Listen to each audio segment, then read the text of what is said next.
चिड़िया लगातार अपने खेत में काम कर रही थी और साथ वाले खेत में कालू कौवा पेड़ की छांव में गमछा बिछाकर आराम से लेटा हुआ था। टुनटुनी चिड़िया को लगातार काम करता देखकर कालू कौवा उससे कहता है, और कितना काम करोगी टुनटुनी? अरे कब से लगी हुई हो, आओ थोड़ी देर तो आराम कर लो। इस बार बस अच्छी सी फसल हो जाए। सुनहरी बेटी की शादी की तारीख निकल आई है। अच्छा ये बात है। अरे ये तो बहुत अच्छी बात है।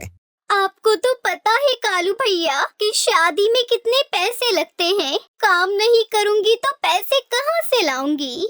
टुनटुनी चिड़िया बहुत ही मेहनती और दयावान थी। उसकी एक बेटी थी जो शादी के लायक हो गई थी। भगवान की कृपा से उसकी बेटी की शादी तय हो गई थी। कुछ महीनों के बाद ही शादी थी, इसलिए वो अपने खेत में खूब मेहनत कर रही थी ताकि शादी के लिए किसी तरह की कोई कमी ना रहे। दूसरी तरफ कालू कौवे का खेत भी बगल में ही था। कालू बहुत ही कामचोर और आलसी और बहुत ही लालची किस्म का पक्षी था। वो अपने खेतों में काम कम और आराम ज्यादा करता था। अरे बाप रे, अब तो बहुत जोरों की भूख लगी है। जल्दी से खाना खा लेती हूँ। टुनटुनी चिड़िया अपने खाने का डिब्बा खोलती है और पेड़ की छांव में बैठकर खाना खाने लगती है। ऐसे ही कुछ दिन बीत जाते हैं। फिर एक दिन टुनटुनी अपने खेत में मटर की फसल देख रही थी। मटर सभी पौधों में बहुत सारे लगे हुए थे, जिन्हें देखकर वो बहुत खुश होती है। कितनी बढ़िया मटर की खेती हुई है। हे ऊपर वाले, तेरा लाख लाख शुक्र है। अपने खेत में कालू खड़ा होकर ये सब देख रहा था।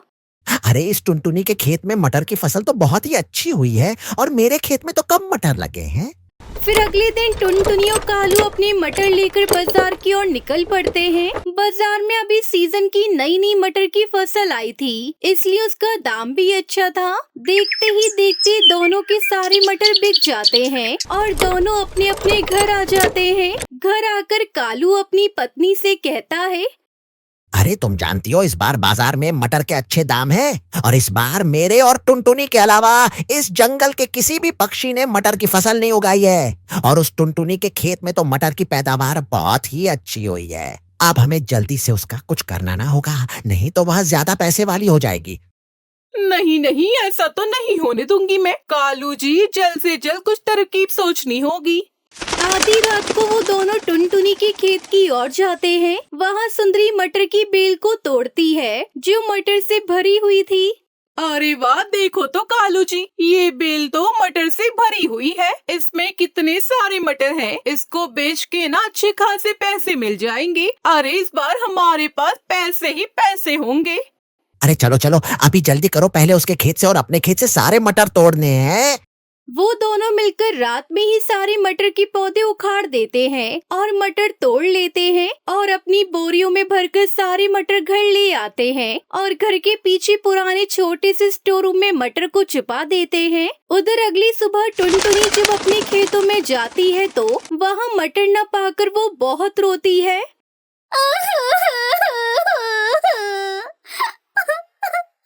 हे भगवान, ये क्या हो गया? आखिर किसने मेरी खेत की सारी मटर तोड़ लिए? अब मैं क्या करूँगी? तभी कालू कौवा भी झूठा दिलासा देने के लिए वहाँ आ जाता है। अरे होनी को कौन टाल सकता है, तुम एक काम करो टुनटुनी, तुम परेशान मत हो, सब ठीक हो जाएगा, मैं भी तेरे साथ हूँ। देखिए ना कालू भाई, जिस किसी ने मेरा फसल ऐसे किया है ना, वो कभी भी खुश नहीं रहेगा। मेरी बद्दुआ लगेगी उसे। ऐसे ही कुछ दिन बीत गए। टुनटुनी बाजार से नए बीज लाकर फिर से लगा देती है। इधर सुंदरी कालू से कहती है, कालू जी, आप जल्दी से जाइए और बाजार में सारे मटर बेच दीजिए। सुना है बाजार में इसकी कीमत अच्छी मिल रही है। सुनने में तो आ गया है कि टुनटुनी ने और भी मटर लगा लिए हैं। अरे तुम चिंता क्यों लेती हो, कौन सा वो मटर अभी उग जाएंगे। जब तक उसके मटर तैयार हो जाएंगे ना, तब तक हमारे पास पैसे ही पैसे होंगे।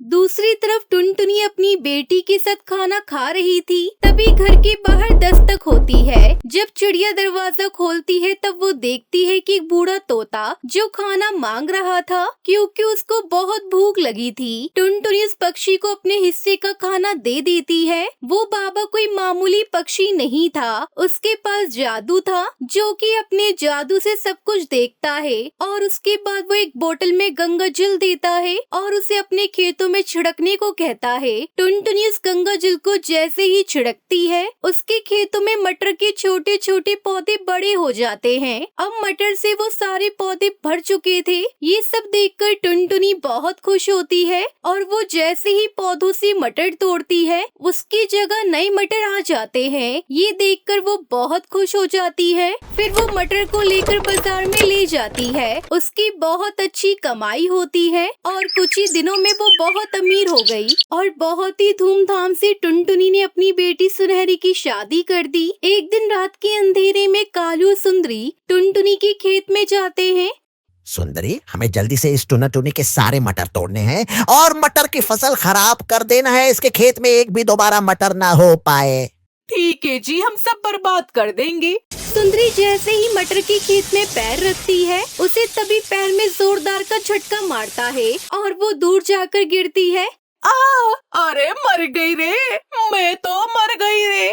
इसमें तो करंट है जी, मैं खेत में नहीं जा सकती। क्या कह रही हो सुंदरी, ऐसा कैसे हो सकता है? कालू इधर उधर देखता है। अरे लेकिन यहाँ तो कोई तार नहीं है, तो करंट कैसे आ गया? कालू जैसे ही खेत में जाता है मटर तोड़ने के लिए हाथ लगाता है वैसे ही उसे जोरदार झटका लगता है और वो उछलता हुआ खेत से बाहर गिरता है। हाय हाय रे, मर गया मैं। ये टुनटुनी ने ना जाने खेत में क्या काला जादू किया है। दोनों जल्दी से उठते हैं और घर भाग जाते हैं। टुनटुनी चिड़िया बहुत खुश थी क्योंकि जादुई मटर से सब कुछ ठीक हो गया था और इधर कालू सुंदरी के पास पछतावे के अलावा कुछ भी नहीं था। हिमालय के जंगल में टुनटुनी चिड़िया अपने पति कालू कौवे के साथ रहती थी। वो दोनों पति पत्नी बहुत गरीब थे, बड़ी मुश्किल से अपने दिन काट रहे थे। एक दिन की बात है।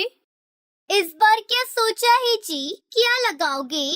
सोच रहा हूँ इस बार मटर लगाऊं। पर 2 साल पहले जब तुमने मटर लगाई थी तब पता है ना क्या हुआ था? हाँ याद है, आधी मटर खराब हो गई थी, लेकिन तब तो उसमें कीड़ा लग गया था ना। इस बार मैं ध्यान रखूंगा। ठीक है, और फिर क्या करोगे इतनी सारी मटर का? मटर पुलाव बनवाएंगे और भरपेट जी भर के खाएंगे, और क्या।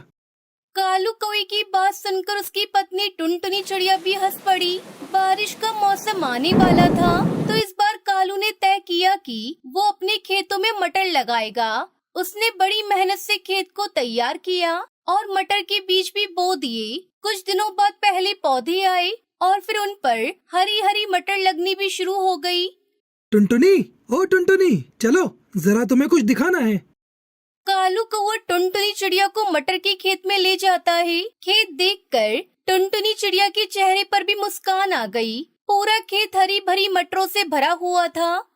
ऊपर वाले की कृपा से बहुत बढ़िया फसल हुई है इस बार। तुम देखना टुनटुनी, इस बार खूब अच्छे पैसे मिलेंगे इन मटरों के। मैंने सोच लिया है, पैसे आते ही सबसे पहले घोंसले की छत ठीक करवाऊंगा। और कोई खर्चा है क्या, वो भी बता देना। हाँ है ना, एक बढ़िया सा हार भी दिला देना मुझे। हाँ ले लेना, एक नहीं तुम 2 हार ले लेना इस बार। मटर की बढ़िया फसल देखकर दोनों पति पत्नी सपने देखने लगे। दूसरी तरफ पूरे जंगल में भी ये खबर फैल चुकी थी कि इस बार कालू और टुनटुनी चिड़िया की फसल बहुत बढ़िया हुई है। फिर एक दिन कालू कौवे के घोंसले के बाहर मुखिया हरिया तोता आता है। अरे मुखिया जी आप? हाँ टुनटुनी, कैसी हो? ऊपर वाले की कृपा है मुखिया जी। कृपा तो वाकई बहुत हुई है तुम पर। मैंने सुना है इस बार तुम्हारी मटर की फसल बहुत अच्छी हुई है। हाँ मुखिया जी, सब भगवान की दया है। तो क्या सोचा है, किसे बेचोगे अपनी मटर? अभी तो कुछ ऐसा सोचा नहीं है मुखिया जी, जहाँ सही दाम मिल जाएगा वही दे दूंगी। अरे तो हम काहे के लिए हैं? हमें दे दो अपनी सारी मटर, हम पूरे 15 रुपए देंगे तुम्हें 1 किलो के। पर शहर के जंगल में इस बार 25 से 30 रुपए किलो बिक रहे हैं मटर। देखो टुनटुनी, मटर है गेहूं नहीं जो कई महीने संभाल लोगी। 2 दिन बाद सूखने लगेगी सारी की सारी। मेरे पास स्टोरेज की सुविधा है, मैं तुम्हारी सारी मटर खरीद लूंगा हाथों हाथ। अब ठीक है? मुखिया जी, मैं आपको शाम तक बताती हूँ। मुखिया वहाँ से चला गया और फिर उसके जाने के बाद टुनटुनी चिड़िया कालू कौवे को सारी बात बताती है। क्या करूं टुनटुनी, कुछ समझ में नहीं आ रहा है। ये मुखिया हम गरीब किसानों का हमेशा फायदा उठाता है। हमसे कम दामों में फसल खरीदकर शहर के जंगल में ऊंचे दामों पर बेचता है। मेरी मानो तो आपको कुछ और पक्षियों से भी बात करनी चाहिए। इतना आसान नहीं है टुनटुनी। मुखिया हरी तोते की मर्जी के बगैर कोई पक्षी मेरी मटर नहीं लेगा। मुझे डर इस बात का है कि अगर सारी मटर यहीं सड़ गई तो 1 पैसा नहीं मिलेगा। हाँ अच्छा, तो फिर क्या कर सकते हैं? मुखिया जी की नजर हमारी फसल पर है तो बेचनी तो उसे ही पड़ेगी। दोनों ऐसे बातें कर ही रहे थे कि तभी उन्हें बाहर से शोर सुनाई दिया। पक्षियों की चीखने चिल्लाने की आवाजें आ रही थी। दोनों ने फौरन निकलकर देखा तो पूरे जंगल के घोंसले जल रहे थे। आग बहुत बढ़ चुकी थी। बस एक टुनटुनी चिड़िया का घोंसला सुरक्षित था क्योंकि वो उसके खेत के किनारे ही था और बाकी के घोंसले से दूर था। कालू और टुनटुनी चिड़िया फौरन पक्षियों की मदद के लिए चले गए। काफी देर बाद आग तो बुझाली गई, लेकिन जंगल के सारे घोंसले जलकर राख हो चुके थे। सारा सामान, सारा राशन, सब कुछ राख बन चुका था। हिम्मत रखिए आप सब, हम सब मिलकर कुछ न कुछ जरूर कर लेंगे। एक काम करते हैं, मुखिया जी के पास चलते हैं, उनसे मदद मांगते हैं। हाँ ठीक कह रहे हो, चलो चलते हैं। पूरे जंगल के पक्षी मुखिया के पास पहुंचते हैं। जंगल के पक्षियों ने मुखिया को अपनी परेशानी बताई तो मुखिया ने उन सबको दुत्कार दिया। चले जाओ यहाँ से, अब बस यही काम रह गया है। लापरवाही करो तुम, आग लगाओ तुम और भरपाई करूँ मैं। मुखिया की बात सुनकर जंगल के पक्षियों को गुस्सा आ रहा था, पर वो मजबूर थे और मुंह लटकाकर वहाँ से जाने लगे। फिर घर लौटते हुए कालू कौवे ने कई पक्षियों के बच्चों को भूख से रोते बिलखते देखा और फिर उसने टुनटुनी चिड़िया से कहा, टुनटुनी, घर में कितना चावल है? बहुत सारे हैं अभी तो। वैसे आप क्यों पूछ रहे हो? तुम्हारे पास मटर की कोई कमी नहीं है। तुम एक काम करो, मैं कुछ पक्षियों के साथ मिलकर एक बड़ा चूल्हा बनाता हूँ और तुम पक्षियों के साथ मिलकर मटर पुलाव बनाने की तैयारी करो सबके लिए। जब तक मेरे घर में मटर और चावल का एक भी दाना है, मेरे जंगल का कोई बच्चा भूख से नहीं रोएगा। लेकिन फिर हम लोग बाद में क्या करेंगे? अपने बारे में बाद में सोचेंगे टुनटुनी, फिलहाल जंगल के बारे में सोचते हैं। टुनटुनी चिड़िया ने इसके बाद कुछ नहीं कहा और खाना बनाने की तैयारी शुरू कर दी। अगले कुछ दिनों तक टुनटुनी चिड़िया की रसोई में ढेर सारा मटर पुलाव पकता रहा और जंगल के पक्षियों की भूख मिटाता रहा। सारे पक्षी कालू टुनटुनी चिड़िया को दुआएं दे रहे थे, लेकिन फिर धीरे धीरे कालू के घर चावल और मटर खत्म होने लगे और कालू और टुनटुनी चिड़िया सोच में पड़ने लगी। तभी एक दोपहर कुछ ऐसा हुआ जिसकी उम्मीद किसी को नहीं थी। अरे सेठ जी, आप मुझ गरीब के घर, आप अंदर आइए, यहाँ बैठिए। अरे बस करो भाई, तुम पहले ही बहुत कुछ कर चुके हो। यहाँ जो कुछ हुआ उसके बारे में मुझे सब पता चल चुका है, लेकिन अब किसी को परेशान होने की जरूरत नहीं है। मैंने आदेश दे दिए हैं, अब सब कुछ ठीक हो जाएगा। और हाँ, तुम्हें अब जंगल के मुखिया के लिए चुना जाएगा। आपका बहुत बहुत शुक्रिया सेठ जी, अब तो कुछ नहीं चाहिए। तुम्हारे जैसे उम्मीदवार जो सच्चे दिल से गरीब पक्षियों की सेवा करते हैं, वही सही मायने में मुखिया होते हैं। अब कालू कौवे को मुखिया बनने से कोई नहीं रोक सकता था, क्योंकि सारे जंगल के पक्षी कालू और टुनटुनी चिड़िया के साथ होते हैं। कालू कौवा जंगल के पक्षियों को मुखिया बन जाता है और फिर उसकी सारी मुसीबत दूर हो जाती है। साथ ही जंगल के पक्षी खुशी खुशी रहने लगते हैं।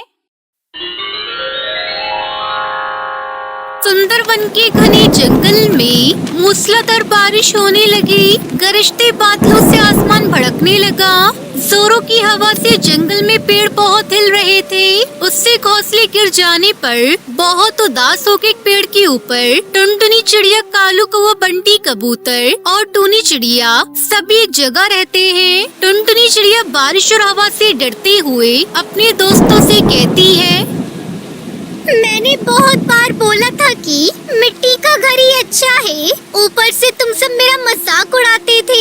अभी देखो हमारी स्थिति क्या हो गई है। हाँ टुनटुनी चिड़िया, चारों ओर खतरा ही खतरा छाया हुआ है। इतनी भयानक बारिश और जोरों की हवा में शायद हमारी मृत्यु कायम है। कहानी में आगे बढ़ने से पहले एक माँ जो खुद तो भूखी सो जाएगी लेकिन अपने बच्चों को कभी भूखा सोने नहीं देती। दोस्तों तो आज स्मार्टली इस वीडियो को लाइक करके चैनल को सब्सक्राइब कर देना, क्योंकि माँ से बड़ा इस संसार में कोई योद्धा नहीं होता है। तो उनके लिए चैनल को सब्सक्राइब और लाइक तो आम ही बात है।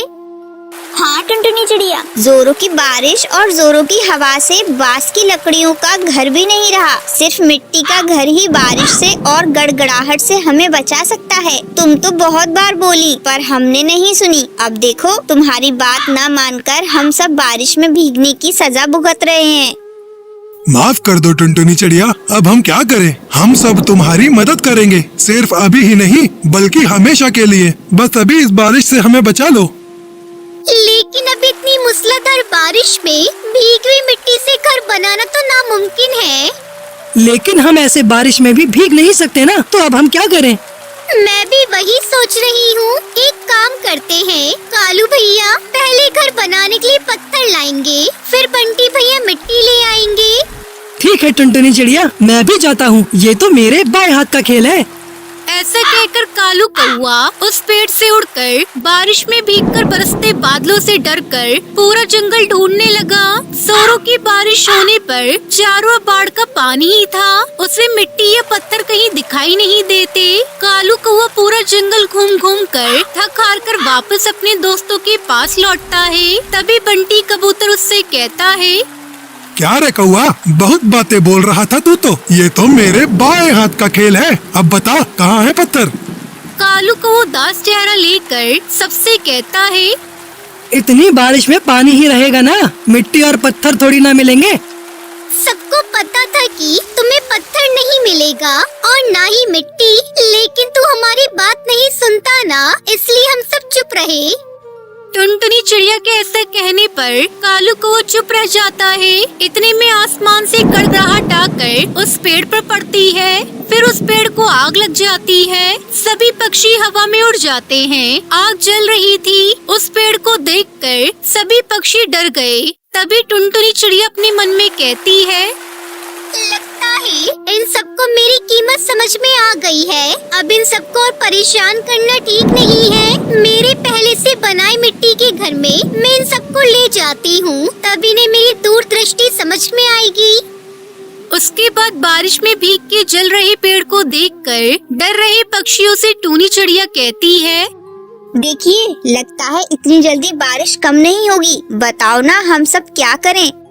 हाँ टुनटुनी चिड़िया, हवा भी बहुत जोरों से चल रही है। गरजते बादल हमें बहुत डरा रहे हैं। पता नहीं गड़गड़ाहट कब गिरेगी। चलो मैं तुम सबको एक जगह ले जाऊंगी। बारिश कम होने तक हम सब वहीं रहेंगे, ठीक है ना?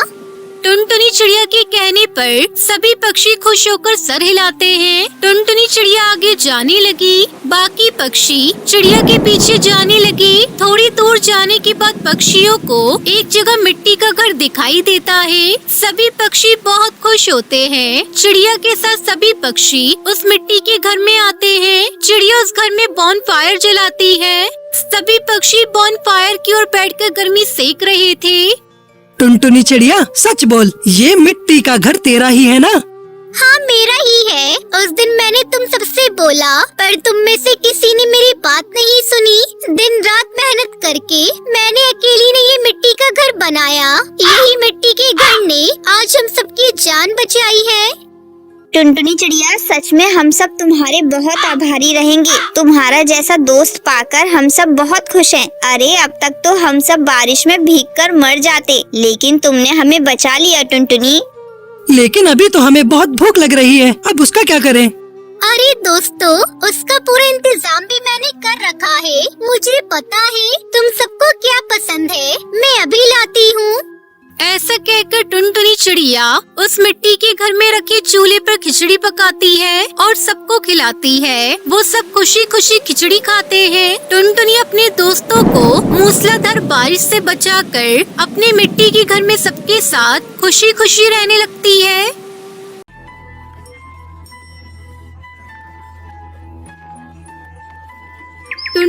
टूनी नाम की दो दोस्त थी। टुनटुनी बहुत मेहनती और ईमानदार थी, जबकि टूनी आलसी और कामचोर थी। टुनटुनी काम की तलाश में रहती थी, लेकिन उसके हाथ कोई काम नहीं लगता था।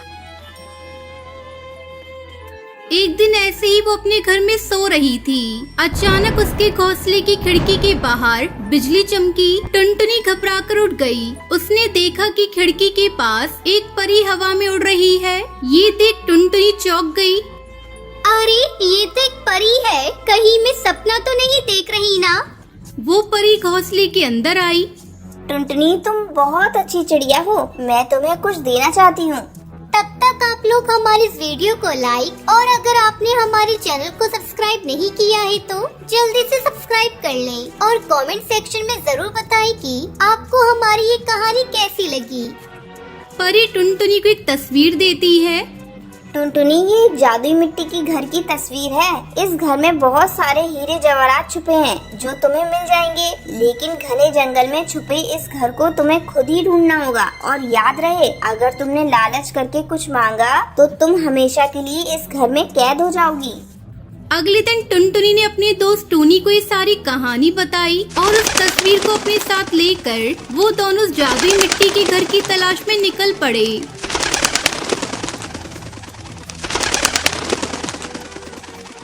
जंगल में उस जादुई मिट्टी के घर को ढूंढते ढूंढते वो काफी दूर तक आ पहुँचे और आखिर में उन दोनों को वो जादुई घर मिल ही गया। टूनी, तुम यहीं रुको, मैं अंदर देखती हूँ कि अंदर क्या है। टुनटुनी अकेले ही सब धन लेना चाहती है, लेकिन मैं ऐसा नहीं होने दूंगी। रुक जाओ टुनटुनी, मैं भी तुम्हारे साथ चलती हूँ। ठीक है चलो, लेकिन याद है ना परी ने क्या कहा था? अगर लालच में आकर जरूरत से ज्यादा हिस्सा लोगी तो हमेशा के लिए उस घर में कैद हो जाओगी। इसलिए जरा सोच समझ के बर्ताव करना। वो दोनों जादुई मिट्टी के घर के अंदर जाते हैं। जैसे ही वो घर के अंदर जाते हैं, घर का दरवाजा अंदर से अपने आप बंद हो जाता है। वो देखते हैं कि उस घर में बहुत सारा सोना, हीरो जेवरात रखे हुए हैं। परी के कहे अनुसार टुनटुनी अपनी जरूरत के हिसाब से धन ले लेती है। वो टूनी को भी अपना हिस्सा लेने के लिए कहती है, लेकिन इतने सारे हीरे सोने देखकर टुनटुनी अपना लालच रोक नहीं पाती। ओ टुनटुनी, तुम एक काम करो, तुम अपना हिस्सा लेकर बाहर जाओ, मैं बस तुम्हारे पीछे ही आती हूँ।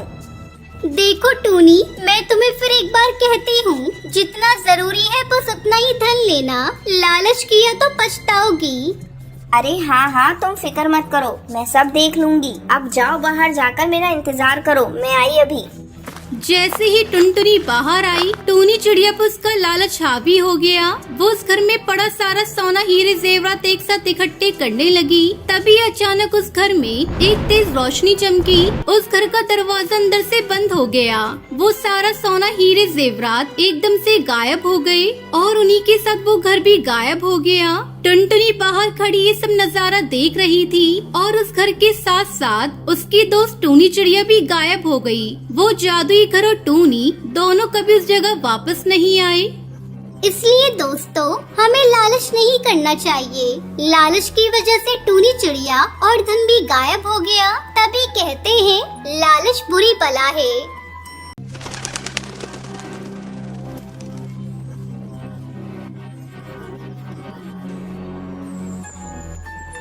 कुछ ही महीनों पहले टुनटुनी की शादी गांव के जमींदार धनीराम कौवे के बेटे कालू कौवे से हुई थी। एक दिन अचानक धनीराम के घर से रोने की आवाज आने लगी। टुनटुनी जोर जोर से रो रही थी।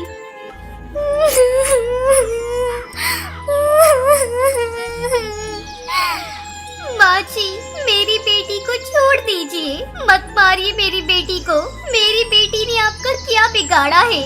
माँ जी, एक बार मुझे मेरी बेटी को गले से लगा लेने दीजिए। देखिए ना, वो कितना रो रही है। अरे बहू, तेरा पति उसे चुप कराने ही गया है। तू अपनी बेटी की चिंता मत कर और जाकर रोटी पका ले।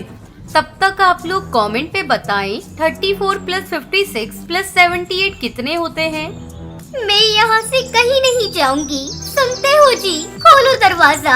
मेरी फूल सी बच्ची को मारने का पाप मत करो। बहुत चिंता हो रही है तुझे अपनी बेटी की। मैंने तो पहले ही तुझसे कहा था, इस घर में बेटी पैदा करना गुनाह है। सदियों से इस घर में केवल बेटे ही पैदा होते आ रहे हैं। मैंने भी 2 बेटियों को जन्म दिया था, लेकिन मेरी सास ने उसे नमक चटाकर मार डाला था। माँ जी, ये कैसी रीत है इस घर की? आप भी तो किसी की बेटी है। मैं आपकी गुलामी करूँगी, आप जो कहेंगी वो करूँगी, लेकिन मेरी बच्ची को छोड़ दीजिए। कौन सी बच्ची? मार दिया मैंने उसे। अब चल यहाँ से जा, मासा को बहुत काम है। तुम सब पापी हो। मेरी बेटी को मारकर तुम लोगों ने बहुत बड़ा पाप किया है। मैं तुम लोगों को कभी माफ नहीं करूँगी। अरे ओ कालू, इसकी तो बहुत जुबान चल रही है। जरा इसके बाप को तो फोन लगा। कालू टुनटुनी के पिता टुन्नू लाल को फोन लगाकर बुलाता है। अपने दामाद के बुलाने पर टुन्नू लाल दौड़ा दौड़ा आता है। तेरी बेटी को अपने घर की बहू बनाया, लेकिन इसकी जुबान आजकल बहुत लंबी हो गई है। एक तो इसने बेटी पैदा की, ऊपर से हमें आँख भी दिखा रही है। या तो तू अपनी बेटी को समझा दे, या इसे यहाँ से वापस ले जा। हमें इसकी कोई जरूरत नहीं है। पिताजी, इन लोगों ने मेरी बेटी को इस दुनिया में कदम रखने से पहले ही मार डाला। आखिर उस नन्ही जान का क्या कसूर था? उसका कसूर बस इतना था कि वो बेटी थी। ओए, अब चुप हो जा। आज के बाद से अगर तेरी कोई शिकायत आई तो अपने पिताजी का मरा हुआ मुंह देखेगी। इतना कहकर टुन्नू लाल वहाँ से चला जाता है। समय गुजरने लगता है। एक बार फिर से टुनटुनी एक अंडा देती है। उसने अपने मन में कड़ा निश्चय कर लिया कि चाहे कुछ भी हो जाए, अगर इस बार भी वो बेटी की माँ बनेगी तो अपनी लाडू को मरने नहीं देगी। टुनटुनी चिड़िया अपने ख्यालों में खोई हुई थी। तभी उसकी सास आवाज लगाती है, अरे ओ टुनटुनी बहू, कब तक अंडे पर बैठी रहेगी? जाकर घर के दूसरे काम कर ले। फिर तेरे अंडों को लेकर शहर के डॉक्टर के पास जांच कराने भी जाना है, ताकि ये पता चल सके इस अंडे के अंदर फिर से कहीं बेटी तो नहीं है। इसकी क्या जरूरत है माँ जी? वैसे भी अगर बेटी बाहर आएगी तो आप उसे मार ही दोगी। कम से कम कुछ दिनों तक तो मुझे अपने अंडे के साथ रह लेने दीजिए। ठीक है, तेरा मन है तो मैं छोड़ देती हूँ। बस भगवान से यही मांगना, इस बार तेरा बेटा ही इस अंडे से बाहर आए। अचानक एक रात टुनटुनी की आँख सोते सोते खुल जाती है। उसे एक आवाज सुनाई देती है। टुनटुनी उठकर जाती है तो वो देखती है उस अंडे से उसकी बेटी बाहर आ चुकी है। मम्मा, मुझे जल्दी यहाँ से कहीं दूर ले चलो, वरना दादी मुझे मार डालेंगी। ना मेरी बच्ची, तुझे कोई हाथ भी नहीं लगा सकता। टुनटुनी अपनी बेटी को उठाकर अपने सीने से लगा लेती है और फोन करके पुलिस को बुला लेती है। पुलिस टुनटुनी की सास और पति को पकड़कर जेल में डाल देते हैं। फिर टुनटुनी अपनी बेटी के साथ खुशी खुशी रहने लगती है। ईंट भट्टी पर काम कर रही मजदूरों पर ठेकेदार जोर जोर से चिल्ला रहा था। तभी उसकी नजर टुनटुनी पर पड़ी। टुनटुनी ठंड से कपकपाती हुई धीरे धीरे ईंटें बना रही थी। ये कैसे काम कर रहे हो तुम? मुझे धीरे धीरे काम करने वाले पक्षी पसंद नहीं है। जल्दी जल्दी काम करो, शाम तक सभी ईंट बनकर तैयार हो जानी चाहिए। क्या करूं मालिक, आज ठंड बहुत ज्यादा है, हाथ पैर सन पड़ गए हैं। ये सब बहाना नहीं चलेगा। अगर काम नहीं कर सकते हो तो काम छोड़कर चले जाओ। मैं मुफ्त के पैसे नहीं दूंगा। मालिक की धमकी सुनकर टुनटुनी किसी तरह से जल्दी जल्दी काम करने की कोशिश करने लगी। टुनटुनी चिड़िया एक ईंट भट्टी पर ईंट बनाने का काम करती है। जनवरी का महीना था और ठंड बहुत ज्यादा पड़ रही थी। ठंड के कारण उसके हाथ पैर बिल्कुल काम नहीं कर रहे थे। ईंट भट्टी पर काम करने के बदले में टुनटुनी को कम पैसे मिलते थे।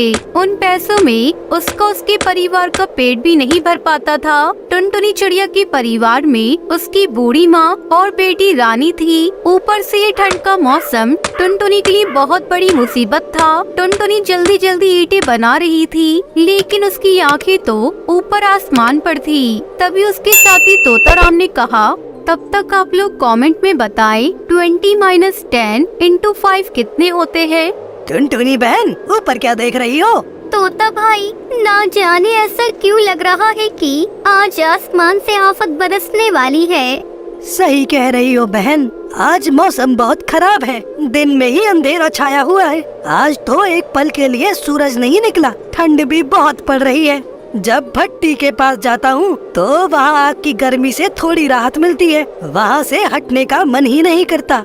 हाँ तोता भाई, लेकिन हम भट्टी के पास कब तक रहेंगे? रात में तो अपने घर ही जाना है। टुनटुनी अपना काम खत्म करके अपने घर लौट आई। टुनटुनी का परिवार एक टूटे फूटे घोंसले में रहता था, जिसमें से ठंडी हवाएं घर के अंदर आती थी। टुनटुनी को देखकर उसकी माँ टुनटुनी से कहती है, आ गई बेटी, मेरी दवाई लेकर आई है ना? नहीं माँ, आज ठंड बहुत ज्यादा होने के कारण बाहर सभी दुकानें बंद है। कोई बात नहीं बेटी, आज तो सच में बहुत ज्यादा ठंड है। बरसों के बाद ऐसी ठंड पड़ी है, ऐसा लगता है हाथ पैर जम जाएंगे। माँ, आज तुमने खाना नहीं बनाया है क्या? खाने में क्या बनाऊं? घर में अनाज के नाम पर थोड़े से चावल रखे हैं। ठीक है, आज सबके लिए गीले चावल बना दो। मैं कल कुछ राशन का इंतजाम करूँगी। टूनी गीले चावल बनाने जा रही थी कि तभी बहुत जोर जोर से ठंडी हवाएं चलने लगी। धीरे धीरे तेज हवाएं तूफान में बदल गई। भगवान, इतना तेज तूफान! पता नहीं आज क्या होने वाला है।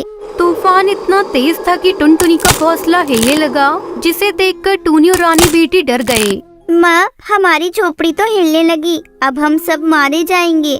नहीं रानी बेटा, तुम डरो मत, हमें कुछ नहीं होगा। बाहर बर्फ का तूफान आ रहा है, देखो हमारी झोपड़ी के अंदर बर्फ गिर रही है। अचानक बहुत तेज हवा का झोंका आया और टुनटुनी के घोंसले को अपने साथ उड़ाकर ले गया। एक ही झटके में टुनटुनी उसके पूरे परिवार के सर से छत छिन गई थी। माँ, वो देखो हमारा घोंसला हवा में उड़ रहा है। माँ, हम तो बेघर हो गए, हमारी झोपड़ी तो तूफान में उड़ गई। अब हम कैसे रहेंगे माँ? टुनटुनी के पास अपनी बेटी के सवालों का जवाब ना था। वो सब अब खुले आसमान के नीचे थे। ऊपर से बर्फ का तूफान थमने का नाम ही नहीं ले रहा था। हम लोगों को जल्दी यहाँ से भागना होगा, नहीं तो हम सब बर्फ के नीचे दबकर मर जाएंगे। लेकिन हम सब जाएंगे कहाँ? माँ, हमें कहीं सुरक्षित जगह पर जाना होगा। आप सब मेरे साथ चलिए। टुनटुनी उसका पूरा परिवार उसके पीछे पीछे चलने लगा। थोड़ी दूर जाकर टुनटुनी रुक गई। वहाँ एक पेड़ है, हम सबको उस पेड़ के नीचे जाकर छुपना होगा। लेकिन टुनटुनी बेटी, वो पेड़ तो पहले से ही बर्फ से ढका हुआ है। माँ, हमारे पास और कोई उपाय नहीं है। यहाँ आस पास में हमारे छिपने के लिए कोई और जगह नहीं है। हम उस पेड़ के नीचे छिप जाएंगे तो कम से कम बर्फ हमारे ऊपर तो नहीं पड़ेगी। टुनटुनी के कहने पर सभी लोग उस बर्फ के ढके पेड़ के नीचे जाकर खड़े हो गए, लेकिन फिर भी वो सब बर्फ के तूफान से बच नहीं पा रही थी। ना जाने ये बर्फ का तूफान कब थमेगा। टुनटुनी बेटी, तू रानी को कसकर थामे रहना, कहीं तूफान में हम में से अलग ना हो जाएं।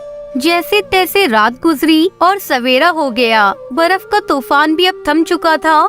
कैसी कयामत की रात थी, न जाने हम सब कैसे जिंदा बच गए। लेकिन माँ, अब हम लोग कहाँ रहेंगे? चलो हम सब घोंसले के पास चलते हैं। और वो सभी अपने घोंसले के पास आए, लेकिन वहाँ तो घोंसले का नामो निशान भी नहीं था। घोंसला तो तूफान में उड़ चुका था। टुनटुनी, हमें रहने के लिए कुछ न कुछ इंतजाम करना पड़ेगा। हम इस तरह से सड़कों पर दिन नहीं गुजार सकते। तुम चिंता मत करो माँ, मैं दूसरा घोंसला बना लूंगी। लेकिन इस काम में आप सबको मेरी मदद करनी होगी। टुनटुनी बेटी, दूसरी झोपड़ी बनाकर क्या फायदा? न जाने ऐसा खतरनाक तूफान फिर कब आ जाए। अगर फिर से तूफान आ गया तो हमारी झोपड़ी फिर उड़ जाएगी और हम लोग बेघर हो जाएंगे। हमें हमारे रहने के लिए अब पक्का मकान बनाना होगा। लेकिन पक्का मकान बनाने के लिए हमारे पास पैसे कहाँ से आएंगे? अरे टुनटुनी बेटा, तू तो ईंट भट्टी पर ईंट बनाने का काम करती है। ईंट बनाना तो तुझे आता ही है, क्यों ना अपनी ईंट बना ले और उस ईंट से अपना पक्का घोंसला बन जाएगा। इस काम में हम सब तेरी मदद करने के लिए तैयार हैं। अगले दिन उसने एक छोटी सी भट्टी भी बना ली। अब सारा दिन टुनटुनी उसका परिवार ईंटें बनाता और रात में वो सभी वहीं पर सो जाते। टुनटुनी उसका परिवार भूखे प्यासे कड़ी मेहनत और लगन से अपना पक्का घोंसला बनाने में जुटा हुआ था। तभी वहाँ एक पक्षी आया। अरे यहाँ टुनटुनी कौन है? मैं ही हूँ मालिक, कहिए क्या काम है? मैं तुम्हें रोज ईंट बनाते हुए देखता हूँ। मुझे ईंट बनवानी है, लेकिन मार्केट से कम दाम दूंगा। ये सुनकर टुनटुनी बहुत खुश होती है कि कम पैसे ही सही, कम से कम अपना काम तो शुरू हो जाएगा। उसने खुशी खुशी उस पक्षी से कहा, बन जाएगी मालिक, मैं मार्केट से कम दाम में आपके लिए ईंटें बना दूंगी। ठीक है, 10,000 ईंट बनानी है, ये लो एडवांस 5,000 रुपए। इतना कहकर वो कबूतर वहाँ से चला गया। टुनटुनी उन पैसों से कुछ राशन लेकर आई। उस दिन सबने पेट भरकर खाना खाया। आज कितने दिनों के बाद हमने पेट भरकर खाना खाया। टुनटुनी बेटा, भगवान ने चाहा तो हम हर रोज इसी तरह से पेट भरकर खाना खाएंगे। अब टुनटुनी का परिवार दुगनी रफ्तार से ईंट बनाने का काम करने लगा और लगभग 2 दिन में उन्होंने ईंटें बनाकर अपना घर भी बना लिया। अब हमें किसी तूफान से डरने की जरूरत नहीं है। टुनटुनी की छोटी सी ईंट भट्टी भी उसके घर के अंदर थी, जिससे उसका घर भी गर्म रहता था। टुनटुनी का परिवार खुशी खुशी अपनी ईंट भट्टी के मकान में रहने लगा। अगले दिन बंटी कबूतर वहाँ आया। अरे वाह, तुमने तो बहुत जल्दी बढ़िया ईंट बनाकर तैयार कर दी है। अब तुम्हें 50,000 ईंट और बनानी होंगी। इसी तरह से टुनटुनी को ईंट बनाने का काम मिलने लगा और टुनटुनी अपनी ईंट भट्टी के घर पर ईंटें बनाने लगी। अब टुनटुनी उसके परिवार की सारी तकलीफें दूर हो गई थी।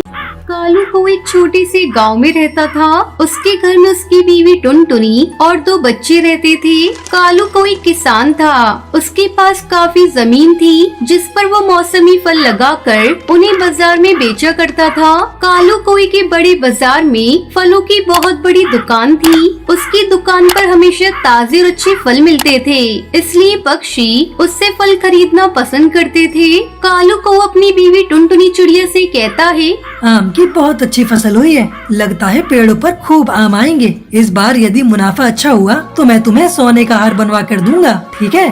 टुनटुनी चिड़िया ये सुनकर बहुत खुश होती है और कहती है, सच कह रही है, ये तो बहुत अच्छी बात है। आमों का सीजन तो आ ही रहा है। यदि फसल अच्छी हुई तो आम बहुत अच्छी कीमत पर बिकेंगे। कालू को अपनी दुकान पर बैठा था और ग्राहकों की भीड़ लगी हुई थी। अरे भैया, मुझे 2 किलो आम और 1 दर्जन केले दे दो। भैया मुझे भी 1 किलो आम और 1 दर्जन केले दे दो। इस तरह कालू कोई की दुकान पर ग्राहकों की काफी भीड़ लगी रहती थी, क्योंकि वो अच्छे किस्म के फल बेचता था और बहुत मुनाफा भी नहीं रखता था, जिससे उसकी बिक्री काफी होती थी। कालू कोई की दुकान के बगल में भुल्ला बास की भी फल की दुकान थी। भुल्ला बास कालू कौई से कहता है, अरे वाह भाई कालू, तुम्हारी तो बहुत अच्छी बिक्री होती है। तुम्हारे फल भी तो सबसे अच्छी किस्म के होते हैं। बस भगवान की कृपा है और पिताजी की दी हुई जमीन है। मैं तो पूरी कोशिश करता हूँ कि फल अच्छे और ताज़ा ही ग्राहकों के लिए ला सकूँ, ताकि उन्हें किसी तरह की कोई शिकायत न हो। इस तरह कालू कोई का जीवन बहुत शांति से बीत रहा था। एक दिन कुछ अच्छे किस्म के फलों के बीज वगैरह लेने के लिए कालू शहर जाता है। शहर में अपना काम निपटाने के बाद वो वहाँ की एक बहुत बड़ी फल की दुकान पर जाता है। दुकान पर रखे आम और अन्य फलों की कीमतें देखकर उसकी आंखें खुली की खुली रह जाती हैं। कालू कौवा मन में सोचता है, अरे बाप रे, इतने दाम! हम भी गांव में अच्छा फल बेचते हैं, परंतु शहर वालों ने तो हद कर रखी है। 3 गुना पर फल बेच रहे हैं और पक्षी धड़ाधड़ फल खरीद भी रहे हैं। मुनाफा हो तो ऐसा। कालू को वो अपने गांव वापस आ जाता है और अपने घर आकर अपनी बीवी को बताता है कि किस तरह शहर में 3 गुना दाम पर फल बिक रहे हैं। ये सब सुनकर उसकी बीवी टुनटुनी चिड़िया कहती है, अरे हमें शहर वालों से क्या लेना देना, उनके तो अलग ही रंग ढंग है। वहाँ कमाई भी तो पक्षियों की खूब है, तो ऐसे ही उड़ाएंगे ना, पर हम तो यही खुश हैं। एक दिन कालू को वो अपनी फलों की जांच करता हुआ अपनी जमीनों पर घूम रहा था। तभी पास के एक गांव का कबूतर कालू के पास आता है और उससे पूछता है, अरे भाई, ये बागान तुम्हारे हैं? जी हाँ, ये सब बाग मेरे हैं और मैं फलों की खेती करता हूँ। फसल तैयार होने पर उसे बाजार में बेचने जाता हूँ। अब मेरे बागों में आम की पहली खेप आने वाली है। इस बार बहुत अच्छे आम होने की उम्मीद है, परंतु मैं आपकी क्या सहायता कर सकता हूँ? देखो भैया, तुम कितनी मेहनत करते हो। दिन रात एक करके तुम फलों की पैदावार करते हो, फिर उन्हें ले जाकर बाजार में बेचते हो। परंतु यहाँ गांव के बाजार में तुम्हें कितना मुनाफा मिल जाता होगा भैया। मैं यही पास के ही गांव में रहता हूँ और मेरे पास भी कुछ जमीन है। मैं उस पर फल के पेड़ लगाता हूँ और जब फल पक कर तैयार हो जाते हैं तो उन्हें शहर में बेचने के लिए जाता हूँ। शहर में फल बेचने पर मुझे काफी मुनाफा मिलता है। हाँ, यदि तुम चाहो तो हम दोनों मिलकर काम कर सकते हैं। शहरों में फलों की डिमांड है और कीमत भी बहुत अच्छी मिलती है। जी भला मुझे क्या आपत्ति हो सकती है। यदि मुझे मेरी फसल के अच्छे दाम मिलेंगे, आप कल घर आ जाइए, वहीं बैठकर सब बात फाइनल कर लेंगे। मैं अपने घर में भी विचार विमर्श कर लूँगा। वो कालू कौआ कबूतर को अगले दिन आने के लिए कहकर वहाँ से चला जाता है। अगले ही दिन सुबह वो कबूतर उसके घर पर आ जाता है। आइए बैठिए, अब कहिए आप क्या कहना चाहते हैं। देखिए, मैंने सारी बातें आपको कल ही बता दी थी। बस एक चीज का ध्यान रखिएगा, फलों की क्वालिटी में कोई कमी नहीं होनी चाहिए। जी जी, क्वालिटी के तो आप चिंता ही ना करें। मेरी जमीन के फल पूरे गांव में तो क्या, आसपास के गांव में भी मशहूर हैं। मेरे बाग के जो फल हैं, वैसी क्वालिटी के फल आपको दूर दूर तक यहाँ नहीं मिलेंगे। कालू कौआ कबूतर के साथ मिलकर शहर में फल बेचने का काम शुरू कर देता है। पहली बार ही फल बिकने पर उसे 3 गुना मुनाफा मिलता है। कालू कौआ खुशी से फूले नहीं समाता और अपनी बीवी से कहता है, अरे वाह, अब हुआ असली मुनाफा है। मेरे फल अच्छे दाम पर तो बिकते थे, परंतु मैंने ये नहीं सोचा था इतने पैसे भी मेरे हाथ में कभी एक साथ आएंगे। कालू कौआ इस तरह अपने फलों को उस कबूतर के साथ मिलकर बेचता रहता है। कालू कौए के मन में पैसा आने के साथ साथ लालच भी आ जाता है। उसे इतना मुनाफा मिलता है, परंतु उसका लालच बढ़ता जाता है। वो सोच में पड़ जाता है कि किस तरह वो अपने फलों की मात्रा बढ़ा पाए और जल्दी जल्दी नई खेप आ जाए। अधिक से अधिक पैसे कमाने के लालच में वो शहर जाकर फसल जल्दी पकाने और उसका साइज बड़ा करने के लिए केमिकल ले आता है और वो मन ही मन सोचता है, यदि मैंने केमिकल का प्रयोग कर लिया तो मेरी फसल जल्दी पक जाएगी, और यदि जल्दी फल पक जाएंगे और बड़े साइज के होंगे तो मेरा मुनाफा भी दुगना हो जाएगा। जब सभी लोग ऐसा काम कर रहे हैं तो मैं क्यों ना करूं भाई। कालू कौए के पड़ोसी उसकी फसल इतनी ज्यादा जल्दी पकते देख बहुत ही हैरत में पड़ जाते हैं और उससे पूछते हैं, अरे भाई, तुमने ऐसा क्या किया है जो तुम्हारे फल इतने जल्दी पक गए? इस बार लगता है कोई खास ही बीज डाले हैं तुमने। बहुत बड़े बड़े फल लगे हैं भाई। कालू कौआ उनकी बात को टालता हुआ कहता है, अरे भाई, मैं शहर से बहुत अच्छे किस्म के बीज लाया था जो काफी महंगे थे, इसलिए फसल अच्छी हुई है। शहर के पक्षियों को अच्छी क्वालिटी के फल पसंद हैं। गांव की तरह वहाँ पर कुछ भी नहीं बिक जाता। गांव के सभी किसान उसकी फसल देखकर हैरान भी थे और सोच में भी पड़ गए थे कि आखिर ऐसा हुआ तो कैसे हुआ। कुछ दिन बीतने के बाद कालू कौए के बागों में फल पककर तैयार हो गई। नई फसल जाने के लिए तैयार थी। कालू कौए का सारा फल शहर में बहुत अच्छी कीमत पर बिक गया और उसे काफी मुनाफा भी हुआ। इस बार कालू कौए को पहले से 2 गुना पैसे मिले। कालू कौआ बहुत ही खुश था।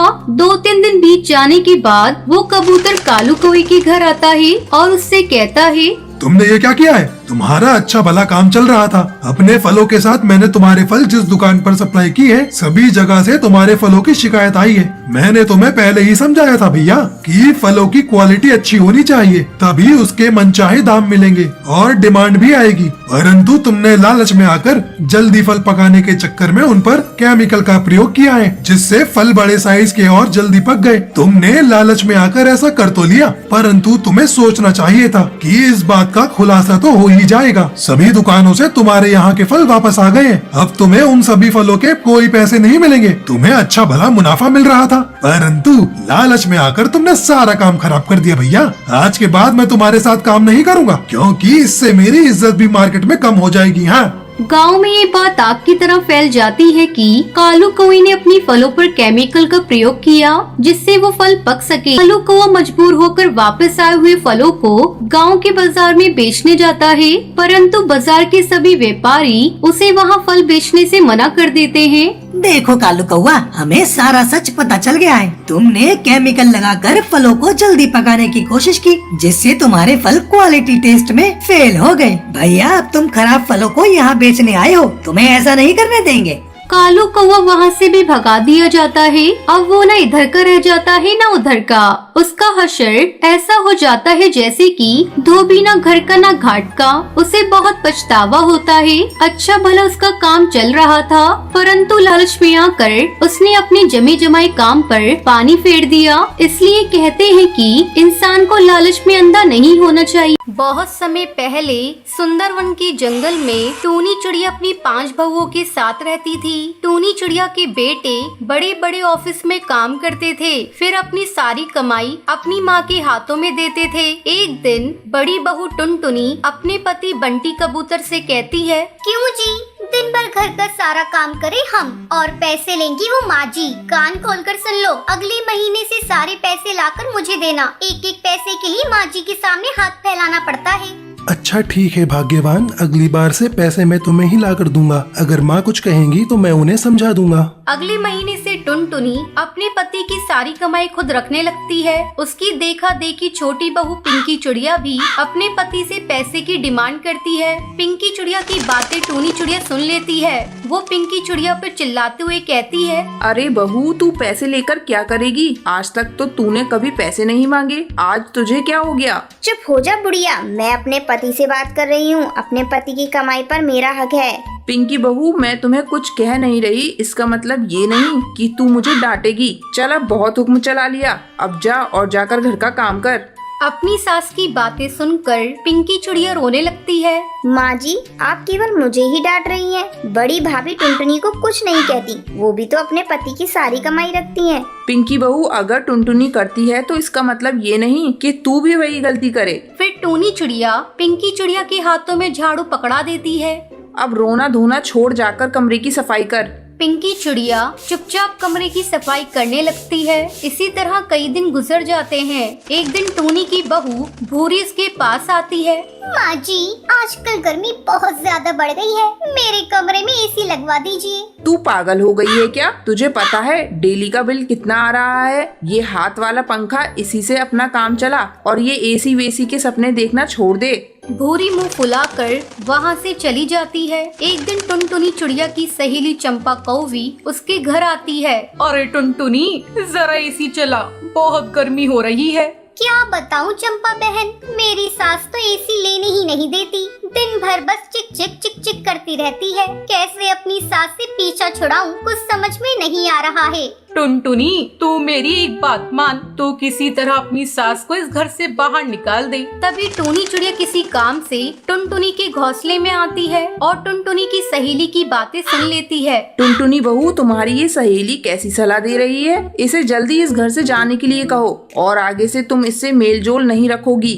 माँ जी, मेरी सहेली यहाँ से नहीं जाएगी। आपने मेरी सहेली की बेइज्जती की है। इस घर पर मेरा भी उतना ही अधिकार है जितना आपका। उन दोनों के बीच बहस होते देखकर टुनटुनी की सहेली चंपा वहाँ से चली जाती है। टुनटुनी की सहेली की जाने के बाद टूनी चिड़िया टुनटुनी को पीटने लगती है। कमबख्त, मैं देख रही हूँ आजकल तेरी जुबान बहुत चल रही है। चल निकल घर से, तूने मेरे ऊपर बहुत हुक्म चला लिया। टूनी चिड़िया टुनटुनी को घर से बाहर निकालने लगती है। तभी मीठी तोती आकर अपनी सास से रोते हुए कहती है, माँ जी, टुनटुनी भाभी को घर से बाहर मत निकालिए, वो कहाँ जाएंगी। इनकी तरफ से मैं आपसे माफी मांगती हूँ। अरे बाप रे, आज तो माँ जी का गुस्सा 7वें आसमान पर है। आज तो शांत रहने में ही भलाई है। बड़ी आई माफी मांगने वाली, तुझे इस टुनटुनी पर दया आ रही है तो तू भी इसके साथ चली जा। इतना कहकर टूनी चिड़िया मीठी तोती को भी पीटने लगती है। वो मीठी तोती को भी घर से बाहर निकाल देती है। भूरी चिड़िया सास का ये रूप देखकर अपने पति कालू को फोन लगाती है। हेलो, अरे सुनिए, आप जल्दी से घर आ जाइए। माँ जी आज बहुत गुस्से में है, वो भाभी को घर से बाहर भगा रही है। भूरी की बातें सुनकर उसका पति कालू जल्दी जल्दी घर आने लगता है। तभी उसे रास्ते में टुनटुनी भाभी और मीठी जाते हुए दिखती हैं। वो उन्हें लेकर वापस घर आता है। ये क्या, तुम दोनों गई नहीं? मैं तुम्हारी टांगे तोड़ दूंगी अगर एक कदम घर में घुसाया। अपना काला मुंह लेकर वापस जाओ, यहाँ तुम्हारी कोई जगह नहीं है। माँ जी, आप शांत हो जाएं, बात तो बताएं क्या हुआ है। इन दोनों की जुबान बहुत तेज हो गई है। अपनी सास पर हुक्म चलाना चाह रही थी, इसलिए मैंने इन्हें घर से निकाला है। बंटी कबूतर और हरिया तोता माँ जी से माफी मांगते हैं और टुनटुनी चिड़िया और मीठी तोती दोनों अपनी सास से माफी मांगती हैं। इतना सब देखकर टूनी चिड़िया का गुस्सा शांत हो जाता है। टुनटुनी चिड़िया और मीठी तोती के साथ जो हुआ ये सब देखकर बाकी बहू भी सुधर जाती हैं और सभी माँ जी के साथ अपना जीवन खुशी खुशी बिताने लगती हैं।